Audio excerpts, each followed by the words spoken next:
আপনার মেয়েকে বিপদের মুখে ঠেলে দিবেন না। নাম্বার 1, আপনার মেয়েকে একা কারো বাসায় পাঠাবেন না। নাম্বার 2, অভিভাবক ছাড়া বনভোজন বা পিকনিকে পাঠাবেন না। নাম্বার 3, বড় ভাই আছে এমন কোনো বান্ধবীর বাসায় আপনার মেয়েকে একা যাইতে দিবেন না। নাম্বার 4, বাড়িতে কিংবা গাড়িতে কোনো পুরুষ মানুষের কোলে মেয়েকে বসতে দিবেন না। নাম্বার 6, গৃহশিক্ষক আছে যে বাসায় গৃহশিক্ষক পড়ায়, মানে গৃহশিক্ষক দরজা বন্ধ করে পড়াতে দিবেন না। গৃহশিক্ষককে দরজা বন্ধ করে বন্ধ অবস্থায় কোনো মেয়েকে পড়াতে দিবেন না। নাম্বার 7, সন্ধ্যার পর মেয়েকে একা একা দোকানে পাঠাবেন না। নাম্বার 8, কোনো অনুষ্ঠানে মেয়েকে একা পাঠাবেন না। নাম্বার 9, বিশেষ করে সন্ধ্যার পর আপনার বাসা থেকে আরেক বাসায় পাঠাবেন না, কোনো কাজে আপনার মেয়েকে আপাতত পাঠাবেন না। ঠিক আছে, এই জিনিসগুলো মনে রাখবেন।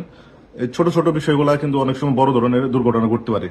আপনার মেয়ের নিরাপত্তার দায়িত্ব আপনার অভিভাবক, আপনার ভাই হিসাবে বা বাবা হিসাবে ভিডিওটি শেয়ার করে সকল অভিভাবককে জানিয়ে দেন, যাতে করে তারাও সচেতন হতে পারে। সবাই ভালো থাকবেন, সুস্থ থাকবেন।